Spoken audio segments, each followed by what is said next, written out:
Sugeng enjing, sugeng siang, sugeng santen, sugeng dalu, para murid ingkang wonten ing griya sedaya. Gaya ya saya ya. Salam damai sejahtera untuk kita semua. Dengan awalan saya tadi, tentu kalian pasti tahu dong kita akan membahas tentang apa hari ini. Ya, kita akan membahas tentang pelajaran kelas 10 bab yang ke-11, yaitu tentang ras, etnis, dan gender. Ya.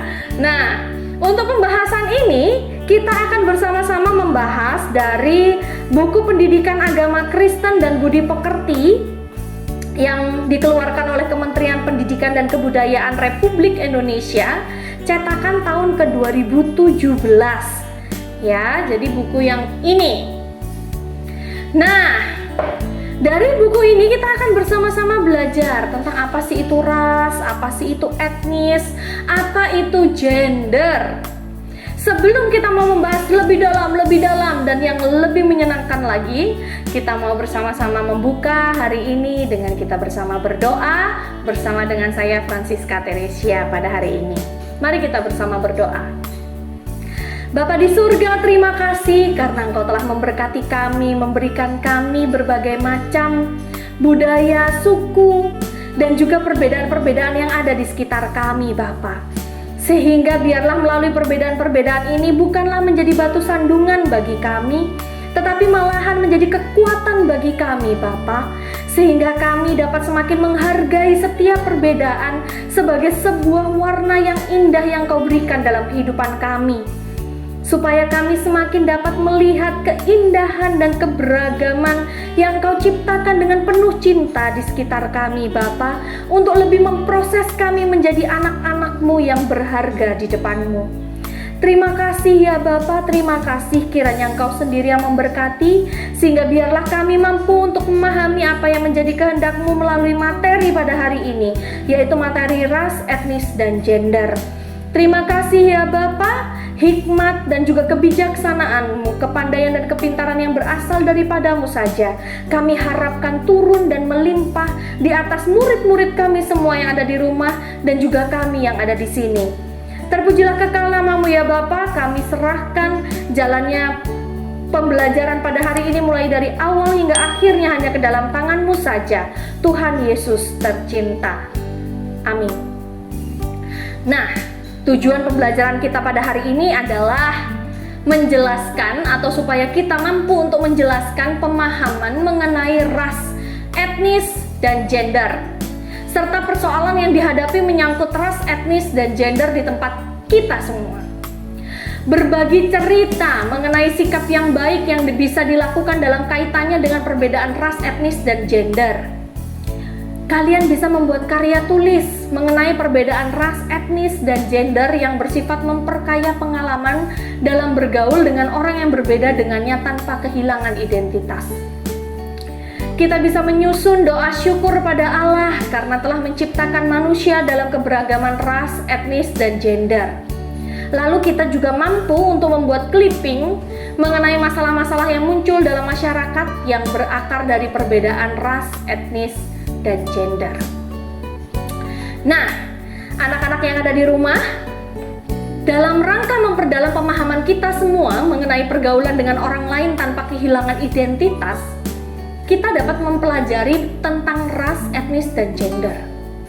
Manusia diciptakan Allah dengan berbagai keunikan, di mana perbedaan ras, etnis, dan gender merupakan keunikan serta kekayaan yang patut untuk disyukuri.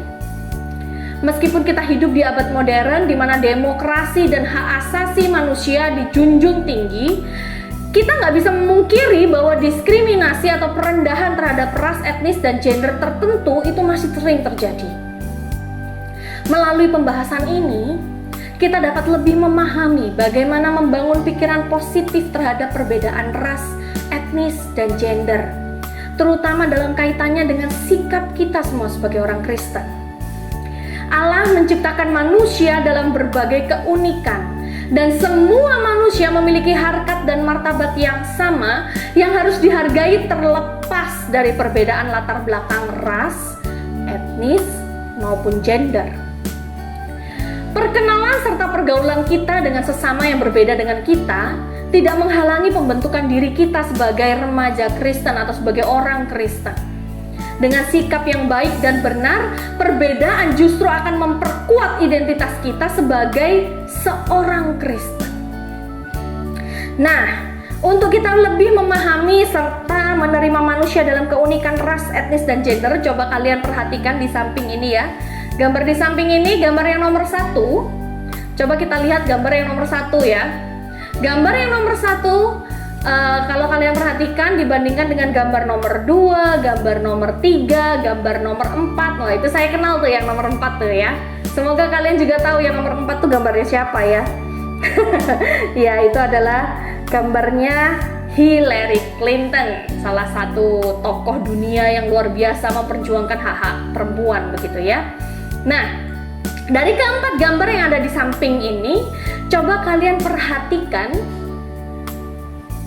Yang pertama adalah gambarnya Bapak Nelson Mandela, Presiden pertama Republik Afrika Selatan setelah rezim apartheid ditumbangkan. Lalu yang kedua adalah Ernesto Cardenal, seorang pastor Katolik dan penyair Nicaragua yang pernah menjabat sebagai Menteri Pendidikan di masa pemerintahan Presiden Daniel Ortega. Lalu yang ketiga ada Chiune Sugihara. Semoga saya nggak salah menyebutkannya ya. Chiune Sugihara, seorang diplomat Jepang pada masa Perang Dunia Kedua yang menyelamatkan sekurang-kurangnya ya 10.000 orang Yahudi dari pengejaran Nazi di Lituania. Lalu yang keempat, seperti yang tadi saya sebutkan, adalah Hillary Rodham Clinton, mantan Menteri Luar Negeri Amerika Serikat. Dan sebelum beliau menjadi mantan luar negeri Amerika Serikat, beliau adalah seorang senator, seorang pengacara, dan bahkan beliau juga adalah seorang istri dari Presiden ke-42 Amerika Serikat, yaitu Bill Clinton. Coba kalian bandingkan keempat tokoh ini ya, memiliki persamaan atau perbedaan ciri-ciri nggak dalam tubuh mereka? Ya, jelas ya, beda banget, jelas. Warna kulit beda, bentuk wajah beda, bentuk hidung beda ya. Jangan langsung lihat hidung saya, nggak kelihatan ya, lebih lebar mukanya daripada hidungnya soalnya ya. Jangan lihat hidung saya, lihat hidung yang digambar ya. Nah, kira-kira perbedaan atau ciri-ciri tubuh mereka ini berbeda itu kenapa? Coba kita pikirkan, kenapa ya? Kalian dapat melakukan curpat atau curah pendapat dengan cara memberikan komentar kalian di bawah ini ya. Jangan lupa komentar di bawah ini, di YouTube ini kalian komentar setelah mengamati gambar di atas ya.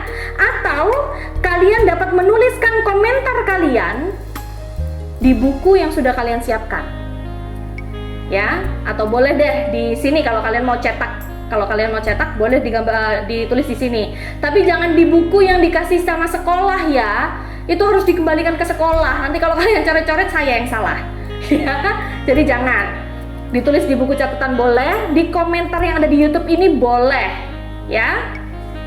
Lalu, dalam pembahasan di SD dan SMP telah dikemukakan bahwa Tuhan Allah menciptakan manusia dengan kepelbagaian. Melalui kepelbagaian itu, manusia dapat memahami kekuasaan serta kebesaran Sang Pencipta. Tapi sayang sekali, kepelbagaian ini seringkali justru menjerumuskan manusia ke dalam sikap sombong dan merendahkan orang lain. Misalnya, kamu punya hidung yang mancung. Saya hidungnya ini mungil ya, bukan pesek. Ini mungil, hidungnya mungil ya. Terus kalian merendahkan saya. Atau misalnya kalian punya badan yang wow gitu ya. Sedangkan saya berat badannya kalau timbang itu jarum timbangannya ke kanan, bukan ke kiri atau ke tengah gitu ya, tapi ke kanan, cenderung ke kanan. Nah, itu atau bahkan mungkin jarum timbangannya hilang ditelan sama timbangannya karena saking muternya ke bawah. Nggak ngerti ya. Nah, terus kalian merendahkan saya. Jangan nanti kalau sama Bu Siska kita naik sepeda motor, Bu Siska bonceng di belakang, jomplang sepedanya. Nah, itu sudah merendahkan ya, jangan sampai. Ini anggap kepelbagaian. Karena kalau nggak ada orang gemuk, nggak ada orang kurus nak. Ya, nggak akan ada orang yang ngerti kurus tuh kayak gimana, ya. Dan kalau nggak ada orang kurus, nggak akan ada juga orang gemuk nak, ya. Jadi kalian harus paham itu. Dalam sejarah dunia tercatat lembaran-lembaran gelap ketika manusia membeda-bedakan orang berdasarkan warna kulit, kelompok etnis atau budaya, dan juga berdasarkan gendernya. Bahkan di Indonesia juga pernah terjadi, dan itu sangat besar sekali. Dalam sejarah, pernah terjadi ketika orang-orang kulit putih di Amerika Serikat dan di Australia memandang rendah orang-orang kulit hitam dan berwarna. Tidak hanya kulit hitam saja, tapi juga orang berwarna. Yang kulitnya berwarna kayak kita nih, orangnya kulitnya berwarna. Ya. Keadaannya sedemikian parah sehingga orang malah memperjualbelikan orang lain hanya karena warna kulitnya lebih gelap atau hitam. Ya. Orang-orang berkulit hitam dianggap sama dengan binatang, sehingga mereka dapat diperjualbelikan, bahkan juga diperlakukan seperti binatang. Itu dulu, dicatat, ditebelin, distabilo ya, itu dulu. Ya, saya lanjutkan lagi. Mereka bisa disuruh bekerja tanpa jam istirahat dan makan yang cukup. Dihukum dengan sangat kejam apabila tuan-tuan mereka merasa bahwa mereka tidak bekerja cukup keras atau mereka berbuat kesalahan walaupun kecil. Kadang-kadang mereka dipukuli, bahkan dibakar, dimutilasi, diberi cap dengan besi yang membara, tahu ya? Jadi besi dipanasin terus dicap gitu, buat tanda kalau dia itu punyanya saya gitu. Hanya karena warna kulit mereka berbeda. Perbedaan budaya atau kelompok etnis juga bisa membuat orang merendahkan satu sama lain. Di zaman dulu, orang-orang Yunani menganggap diri mereka sebagai bangsa yang paling hebat. Mereka menyebut bangsa-bangsa lain sebagai bangsa barbar. Mereka mempunyai ungkapan yang berbunyi, barang siapa yang bukan Yunani adalah orang barbar. Mereka menggunakan istilah ini bahkan juga untuk orang-orang Yunani dari suku-suku dan kota-kota lain. Di kemudian hari di Eropa, bangsa-bangsa Anglo-Saxon atau yang bisa kita lebih kenal dengan Inggris, Belanda, Jerman, dan lain-lain ya, yang serumpun, juga menganggap rendah orang-orang dari Italia, Spanyol, dan Portugal. Kok bisa? Nah, coba kalian cari tahu ya, coba kalian cari tahu tuh, kalian searching tuh ya. Terus kalian coba ungkapkan, kok bisa ya itu terjadi? Pernahkah kalian memperhatikan bagaimana keluarga dan bahkan masyarakat luas membeda-bedakan laki-laki dan perempuan? Perempuan itu konco wingking. Ya, kalau orang Jawa bilang perempuan itu konco wingking. Artinya perempuan harus ada di belakang, yaitu dapur. Dan perempuan nggak boleh ada di depan laki-laki. Itu pemikiran orang Jawa zaman dahulu. Makanya orang Jawa zaman dahulu kebanyakan kalau perempuan nggak perlu kamu sekolah tinggi-tinggi, yang penting nanti kamu nikah sama laki-laki yang bertanggung jawab yang baik. Nggak perlu kamu belajar yang terlalu rumit dan lain sebagainya. Yang penting kamu bisa makan, bersihin rumah, ngurus anak, selesai. Padahal kan hidup kita perempuan nggak gitu-gitu juga kali ya. Kita kan juga bisa ya membuktikan, kayak Hillary Clinton tadi. Wah, beliau bisa menjadi pengacara yang luar biasa handal. Beliau bisa menjadi senator, kan luar biasa. Dan banyak perempuan-perempuan hebat di Indonesia yang kita bisa lihat. Ya. Nah, misalnya seperti anak laki-laki biasanya bermain di luar rumah. Tapi kalau anak perempuan bermain di luar rumah lama-lama nggak boleh. Mainnya dalam rumah aja malahan. Kalau anak laki-laki dikasih orang tuanya mainan kayak mobil-mobilan, pistol-pistolan, mainan-mainan tembak-tembakan, pesawat terbang. Tapi anak perempuan dikasihnya boneka, alat-alat masak, dan sebagainya, ulekan. Nah nih, kalau misalnya ada anak cowok minta aku beliin boneka, kita udah mikirnya banci dan lain sebagainya, ya kan? Atau mungkin kamu kayak cewek aja. Nah, itu juga bentuk ya, bentuk kita tidak menghargai. Batasan-batasan ini telah membelah dunia kehidupan menjadi dua dunia, seolah-olah ada dunia laki-laki dan dunia perempuan. Dunia telah dibagi menjadi dua bagian di mana masing-masing hanya boleh dimasuki oleh jenis kelaminnya. Misalnya rumah dan masak-memasak cuma boleh sama kaum perempuan aja. Karena pandangan yang demikian, ada jenis pekerjaan tertentu yang dipandang wajar jika dilakukan oleh jenis kelamin tertentu. Misalnya supir mobil, terus yang berhubungan dengan mesin, pilot, tukang, militer, dan lain-lain.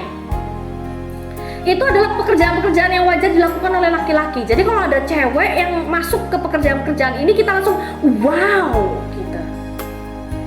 Sedangkan perempuan dipandang cocok melakukan pekerjaan tertentu, kayak misalnya jadi sekretaris, perawat, administrasi perkantoran, ya kan, ibu rumah tangga terutama ya.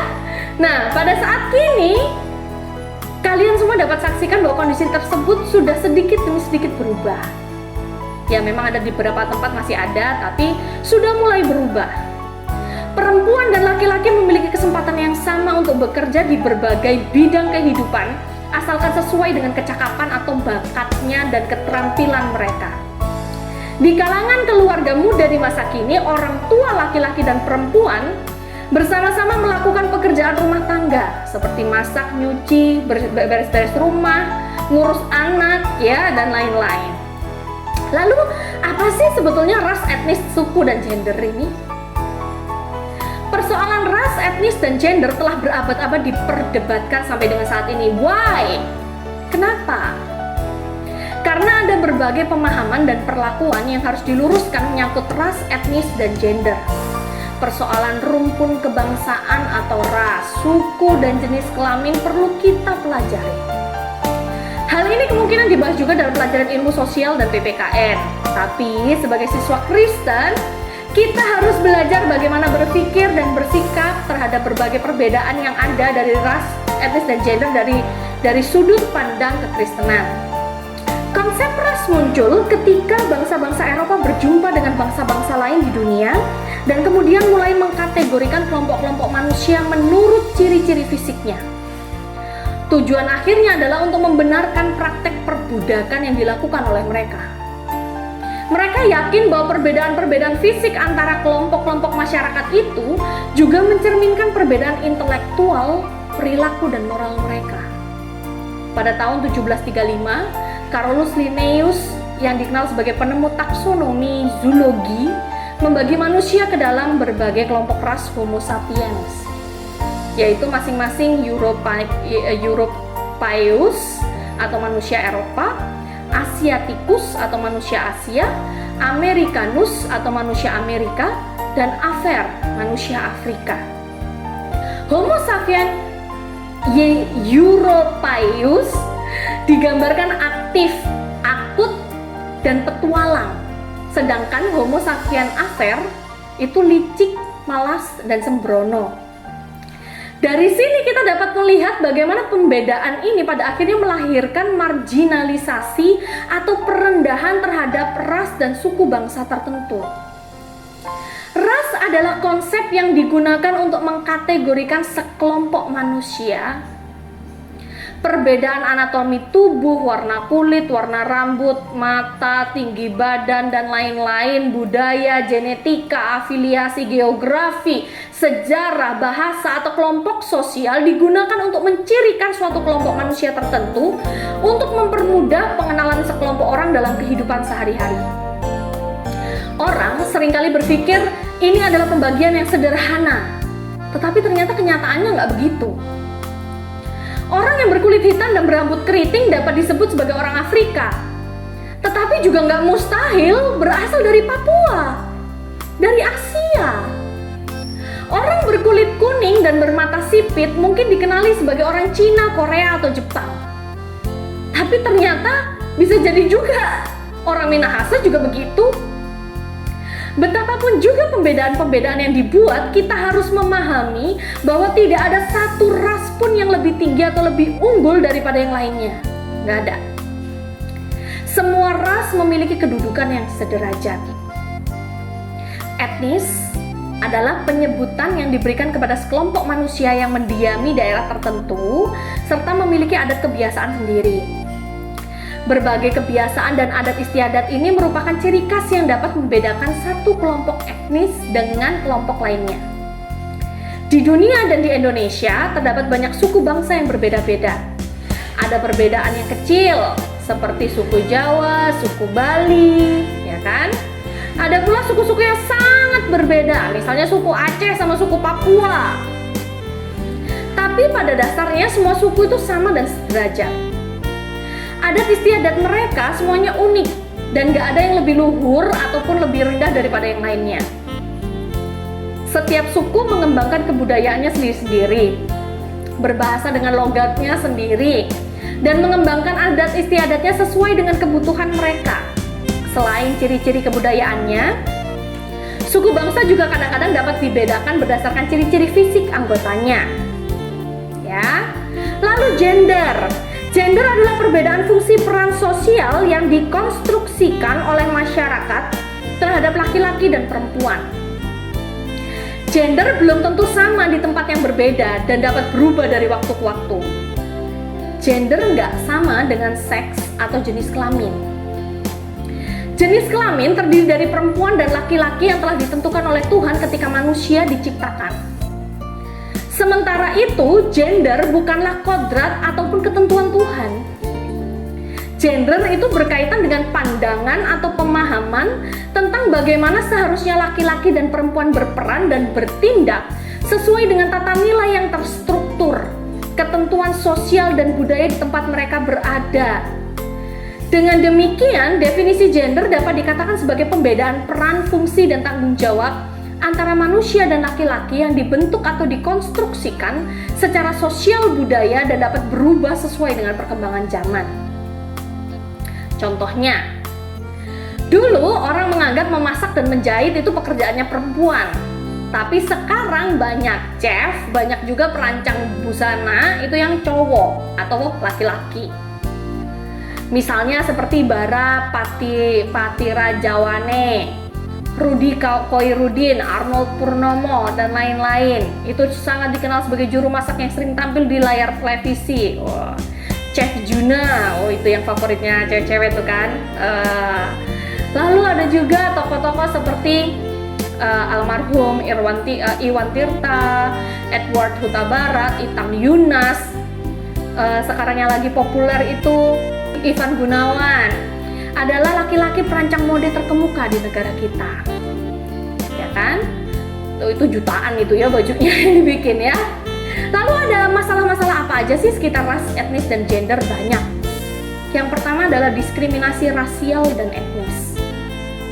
Seorang penulis Prancis yang bernama François Bagné menyusun sebuah buku yang menjelaskan pembagian manusia di dunia ke dalam kelompok-kelompok ras.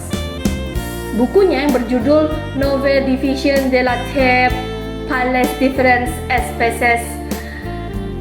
Aduh, ribet ya bahasa Prancis ya. Intinya itu diterbitkan pada tahun 1684. Susah banget bahasa Prancis ini ya. Pada abad ke-18, orang semakin mendalami perbedaan-perbedaan ini. Namun pemahamannya mulai disertai dengan gagasan-gagasan rasis tentang kecenderungan-kecenderungan batiniah dari berbagai kelompok dengan ciri-ciri yang paling baik terdapat pada orang-orang kulit putih. Sebelumnya sudah dijelaskan bagaimana pengelompokan manusia ke dalam ras itu ternyata didasarkan pada keinginan untuk membenarkan praktek-praktek diskriminasi dan penindasan terhadap ras dan etnis tertentu yang semuanya dipandang sebagai suatu yang wajar. Bahkan, ras dan etnis tertentu dipandang rendah dan tidak memiliki martabat kemanusiaan. Rasialisme bertentangan dengan prinsip-prinsip hak asasi manusia. Rasialisme menimbulkan penderitaan yang luar biasa bagi bangsa dan ras tertentu. Misalnya, penderitaan orang-orang Indian dan kaum kulit hitam di Amerika Serikat yang kehilangan hak-haknya sebagai warga negara pada zaman dulu. Di Afrika Selatan, orang-orang kulit hitam dan kulit berwarna juga kehilangan hak-haknya. Nih, ini manusia nih gini ya, kalau lagi serakah kayak gini nih. Dia udah ambil tanahnya orang yang punya tanah dijajah. Tuh kan, serakah. Ya. Nah, di Afrika Selatan orang-orang kulit hitam dan kulit berwarna juga kehilangan hak-haknya karena politik apartheid atau politik rasial. yaitu pembedaan manusia berdasarkan ras dengan cara mendiskriminasikan mereka yang berkulit hitam atau berkulit berwarna dengan orang-orang Asia, atau dalam tanda kutip itu orang India ya pada saat itu di sana. Mereka yang bukan kulit putih dibatasi ruang geraknya dan hampir tidak memperoleh hak sebagai warga negara. Namun aneh sekali, dalam praktek apartheid negara Afrika Selatan, bangsa Jepang diakui berkulit putih. Kenapa? Ya, ternyata karena Jepang sudah tergolong maju dan kaya, dan rezim apartheid Afrika Selatan ingin memetik keuntungan ekonomi dengan memperlakukan bangsa Jepang dengan baik di sana. Ini serakahnya manusia ya. Nelson Mandela adalah pejuang kulit hitam Afrika Selatan yang sangat terkenal. Ia berhasil memperjuangkan hak orang kulit hitam di Afrika Selatan untuk memperoleh hak yang sama dengan kaum kulit putih. Karena usahanya selama puluhan tahun, pada 5 Juni 1991, diskriminasi hukum di Afrika Selatan terhadap orang kulit hitam dicabut akhirnya. Luar biasa Nelson Mandela. Masih banyak contoh yang dapat diangkat dalam kaitannya dengan ketidakadilan ras dan etnis. Di Amerika Serikat, tokoh yang terkenal melawan diskriminasi rasial adalah pendeta Dr. Martin Luther King Jr. Ia memimpin demonstrasi dan pemogokan damai dalam rangka memperjuangkan hak-hak orang kulit hitam di Amerika. Hingga akhirnya ia harus tewas dibunuh. Di Jerman, Adolf Hitler membunuh 6 juta orang Yahudi karena kebencian ras dan etnis, serta kebanggaannya akan ras Arya yang dianggapnya sebagai ras yang paling unggul.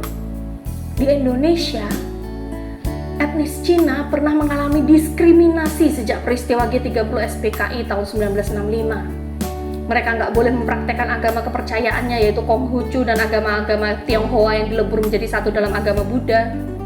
Nama-nama yang berbau Cina harus diganti dengan nama Indonesia. Penggunaan huruf Cina dan penggunaan bahkan pendidikan bahasa Mandarin dilarang.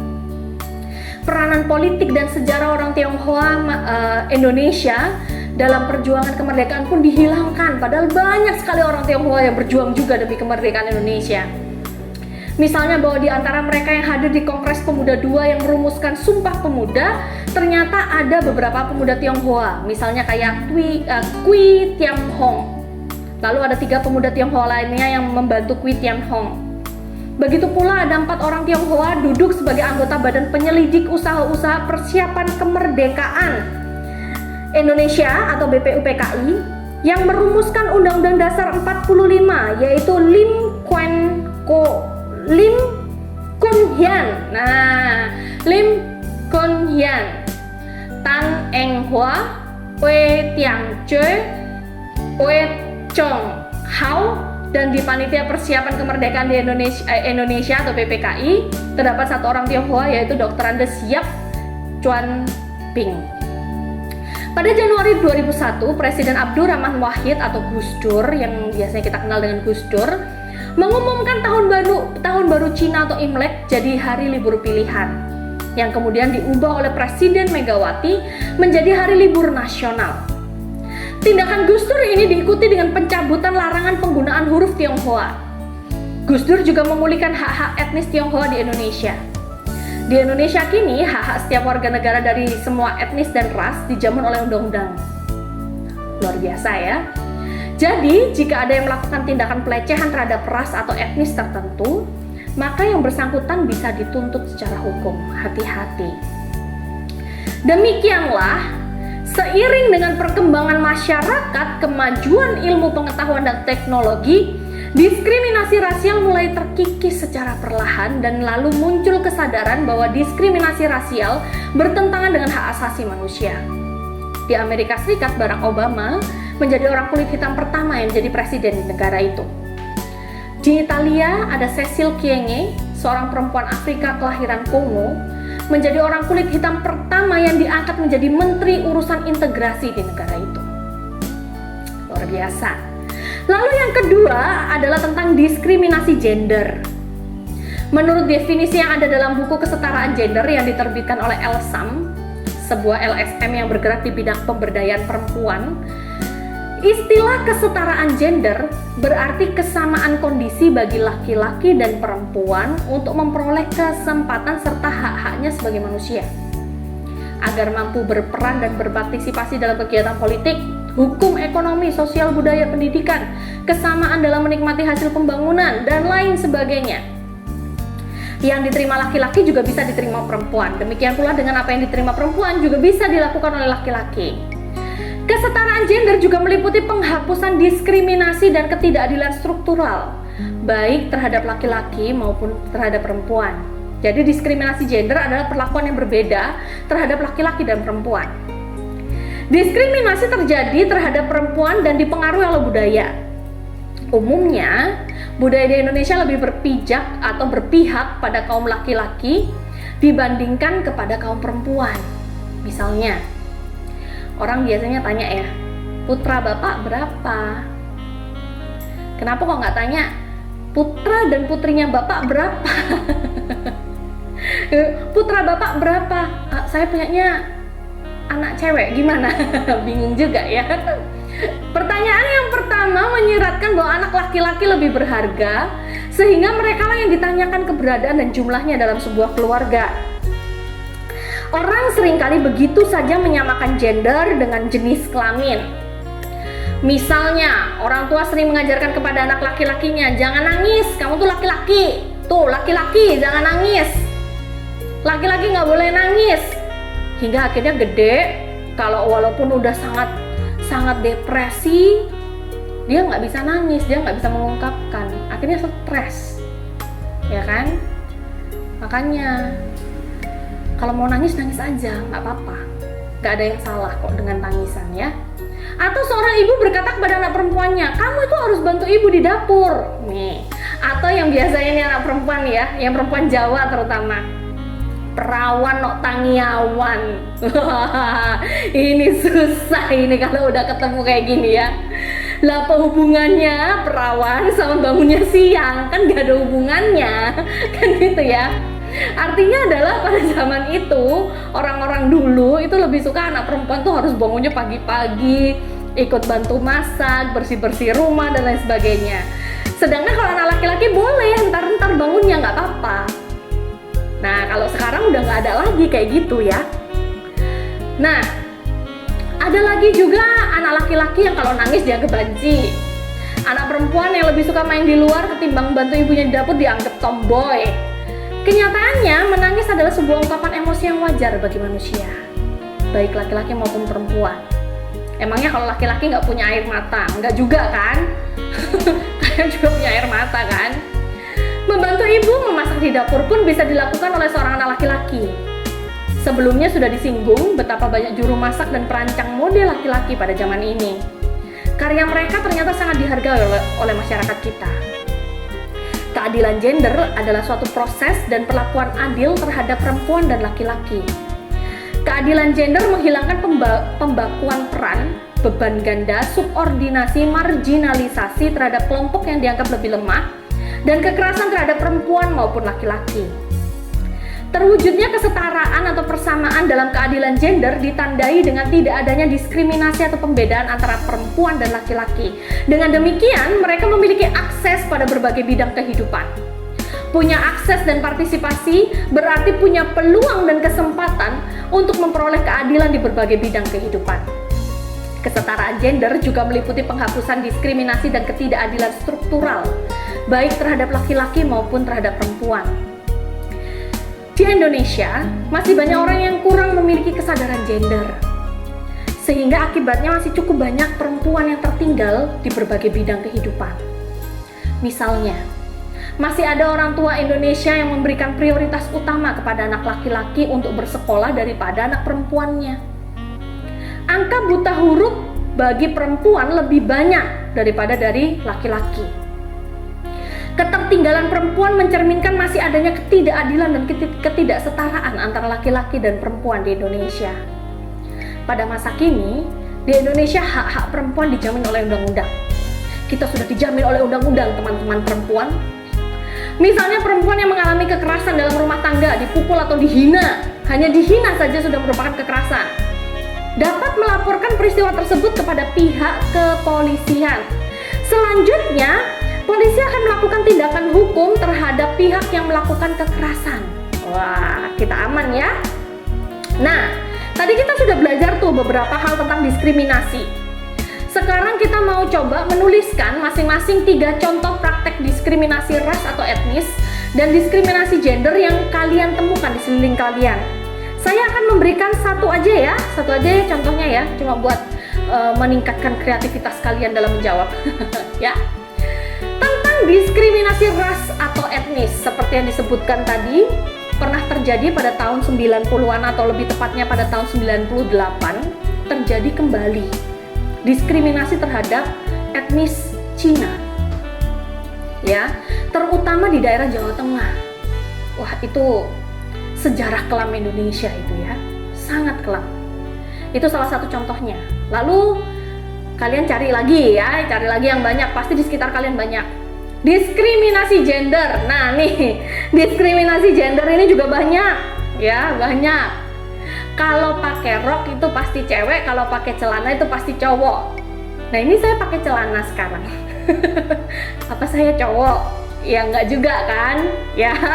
Jadi pemikiran-pemikiran yang seperti itu salah satu contoh saja. Kalian silakan mencari lagi contoh-contoh yang lain. Lalu bagaimana sih pemahaman Alkitab tentang ras, etnis, dan gender? Kita sebagai orang Kristen seharusnya lebih mencari dari pemahaman Alkitab ya.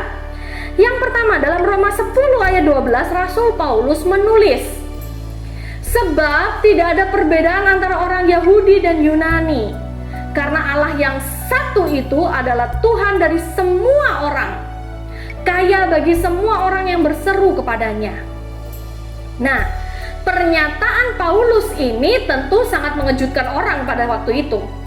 Mengingat orang Yunani biasanya menyebut orang-orang non-Yunani sebagai bangsa barbar, ya kan? Sementara itu orang Yahudi juga biasa menganggap mereka lebih tinggi daripada bangsa-bangsa lain. Sorry ya, gitu kayak kan orang Yahudi kan, nomor 1. Kami orang pilihan Allah nih, gitu kan. Sementara yang lain, nggak dipilih sama Allah, kasihan, gitu kan. Dalam Lukas 10 ayat 25-36, Tuhan Yesus mengisahkan perumpamaan tentang orang Samaria yang murah hati. Dalam perumpamaan ini para pendengarnya dikejutkan oleh kisah Yesus yang menjadikan si orang Samaria sebagai pahlawan. Padahal orang Samaria pada zaman itu dimusuhi oleh orang Yahudi karena mereka dianggap najis. Mengapa Paulus dan Tuhan Yesus memberikan pengajaran yang demikian? Nah, kalau kita melihat atau membaca kembali kisah penciptaan manusia, maka kita harus mengakui bahwa kita semua itu satu keluarga yang berasal dari satu nenek moyang yang sama, yaitu Adam dan Adam dan Hawa. Meskipun sekarang kita sudah terbagi-bagi dalam berbagai kelompok ras, suku, dan etnis, pada dasarnya kita masih bertalian keluarga dengan semua orang. Karena itulah kita diajarkan untuk saling mengasihi, membela dan peduli kepada sesama kita. Hal ini ditegaskan dalam kitab Keluaran 22 ayat 21 yang mengatakan, janganlah kau tindas atau kau tekan seorang asing, sebab kamu pun dahulu adalah orang asing di tanah Mesir. Sehubungan dengan keadilan gender, Alkitab pun mengajarkan kepada kita bahwa laki-laki dan perempuan sama kedudukannya di mata Allah.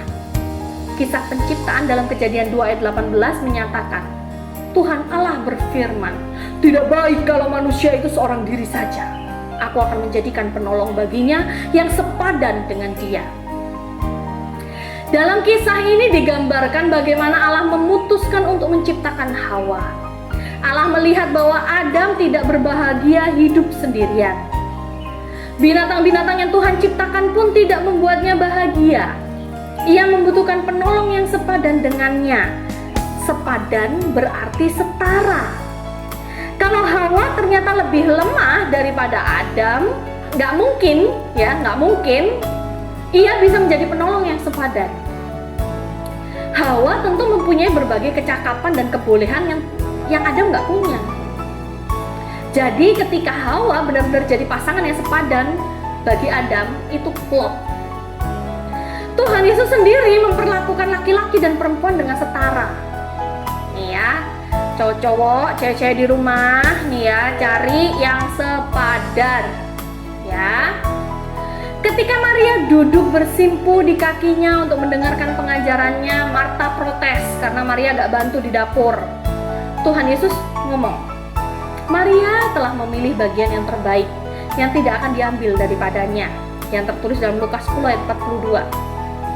Yesus gak melarang perempuan untuk mendengarkan dan belajar tentang firman Tuhan, sesuatu yang sangat ditabukan bagi perempuan pada masa itu. Dalam Yohanes 8 ayat 1-11, orang-orang Yahudi membawa seorang perempuan yang kedapatan berzina kepada Yesus. Dalam budaya orang Yahudi, kalau seorang berzina, ia harus dilempari batu sampai mati. Tapi laki-laki nggak dihukum. Nih ya, ceweknya malahan yang dihukum. Yesus nggak menghukum perempuan itu bukan karena membenarkan perbuatannya, tetapi karena hukuman itu nggak adil buat perempuan. Dalam perzinaan, seharusnya laki-laki dan perempuan yang melakukannya sama-sama dihukum, nggak cuma cewek aja. Kan kalau misalnya cuma cewek aja yang rayu, yang cowoknya nggak mau, kan nggak jadi perzinaan toh. Nah kalau jadi berzina kan karena cowoknya juga mau, ya kan? Atau bahkan malah cowoknya yang ngajak-ngajak duluan. Nah gimana coba? Ketidakadilan itulah yang dapat disebut sebagai diskriminasi gender. Sayangnya, diskriminasi gender masih terus berlangsung, bahkan juga di kalangan gereja pada masa kini. Masih ada perempuan yang nggak bisa jadi pemimpin di gereja, entah sebagai penatua, diaken, ataupun pendeta. Padahal kemampuan mereka nggak pernah kurang dibandingkan dengan laki-laki. Sejumlah gereja di Indonesia sudah pernah memiliki perempuan sebagai pemimpin. Misalnya jadi ketua sinode, wakil ketua atau sekretaris, dan jabatan penting lainnya di sinode gereja. Nah, lalu, dari penjelasan tadi, apa sih artinya ras, etnis, dan gender? Kita mau sama-sama ya. Ras. Ras adalah sistem klasifikasi atau penggolongan yang digunakan untuk mengkategorikan manusia dalam populasi atau kelompok besar yang berbeda berdasarkan beberapa kriteria tertentu. Itu ras. Lalu apa itu etnis? Etnis adalah suatu golongan manusia yang anggotanya memiliki garis keturunan yang dianggap sama. Gender, karakteristik yang terikat kepada dan membedakan maskulinitas dengan feminitas. Ya. Lalu, tuliskan beberapa ciri khas dari suku Batak, Timor, Ambon, Jawa, Manado, dan Tionghoa. Ciri khas bisa secara fisik, bahasa, masakan, dan sebagainya. Kalian dapat menjelaskan apa aja sih penilaian terhadap suku-suku tersebut yang dilakukan hanya berdasarkan persepsi atau anggapan terhadap mereka. Misalnya, orang Timor dan Ambon kalau bicara suaranya keras. Wah, ya. Ada juga yang ngomong kalau misalnya dia orang dari Timor atau dari Ambon atau pokoknya dari daerah-daerah timur sana ya, itu pasti orangnya tuh keras-keras sifatnya, kasar-kasar seperti itu. Padahal orang Jawa juga banyak. Ya. Banyak yang bilang orang Jawa itu lemot. Kalau mau kerja apa-apa itu lama. Banyak juga orang Jawa yang cekatan. Ya kan? Banyak yang bilang kalau orang etnis Cina itu pasti pinter bisnis. Banyak juga yang nggak bisa kelola uang. Ya, itu cuma prasangka. Tetapi itulah yang ditanamkan dalam pikiran kita. Kita sudah diajarkan secara tidak langsung oleh lingkungan di sekitar kita untuk melakukan diskriminasi itu. Untuk melakukan baik diskriminasi ras, etnis maupun gender. Nah, kalau kalian tahu sudah merasakan lingkungan yang seperti itu, coba deh kalian ceritakan gimana orang-orang di sekitar kalian mengajarkan bagaimana caranya memperlakukan atau berhubungan dengan orang yang berbeda ras atau etnis atau gendernya dengan kalian. Ya, coba bagikan pengalaman itu dengan teman-teman sekelasmu. Kalian bisa sharing melalui Zoom meeting atau Google Meeting, atau kalian bisa sharing melalui WhatsApp secara pribadi sama guru kalian supaya kalian juga lebih paham gitu ya untuk membahas itu. Ya, mungkin ini bisa jadi untuk bantuan kalian untuk menyusun apa yang pengen dibahas. Yang pertama, apakah orang tua atau kakak adik, paman bibi mengajarkan agar kamu memperlakukan orang yang berbeda ras etnis dengan baik? Ataukah ada yang melarang kalian bergaul atau bahkan menikah dengan orang dari ras atau etnis yang lain? Kalau memang demikian, alasannya apa? Kalian coba tuliskan, kalian coba rangkaikan. Ya. Lalu, pernahkah orang tua kalian mengajarkan laki-laki nggak boleh nangis Atau perempuan nggak usah belajar tinggi-tinggi, nanti kan juga ke dapur juga akhirnya. Atau perempuan kudu belajar masak, perempuan nggak boleh bangun siang. Wah, pokoknya macem-macem deh ya. Itu kelihatannya saya curhat kelihatannya ya. Lalu kalau iya orang tua kalian seperti itu, kira-kira apa penyebabnya? Ya, bagaimana kalian bisa mengubah pemikiran seperti itu? Kalian coba tuliskan, kalian coba jelaskan seperti itu ya. Lalu kalian juga bisa mencari clipping dari surat kabar tentang contoh-contoh masalah yang muncul di sekitar kita, yang akar masalahnya adalah tentang persoalan ras, etnis, dan gender. Lalu berikan komentar kalian dalam clipping itu ya, sehingga pada pertemuan berikutnya kalian bisa membahas itu sama guru kalian, supaya guru kalian juga bisa mengarahkan kalian. Nah, materi untuk hari ini cukup sampai di sini. Kalau semakin panjang, nggak selesai-selesai nanti ya. Nah, saya akan membantu merangkumkan materi pada hari ini. Persoalan ras, etnis, dan gender telah diperdebatkan selama berabad-abad sampai dengan saat ini. Pemahaman yang keliru terhadap perbedaan ras, etnis, dan gender mengakibatkan ketimpangan, bahkan ketidakadilan dalam hidup berelasi dengan sesama kita. Perbedaan yang ada seharusnya memperkaya kita dalam melihat kekuasaan Tuhan yang sudah menghadirkan manusia dengan keunikannya masing-masing. Orang Kristen mestinya menjadi pelopor dalam menghapuskan praktek-praktek diskriminasi yang didasarkan pada ras, etnis, dan gender. Nah, terima kasih karena kalian sudah mendengarkan materi hari ini. Mari kita tutup dengan penuh sukacita dengan kita berdoa.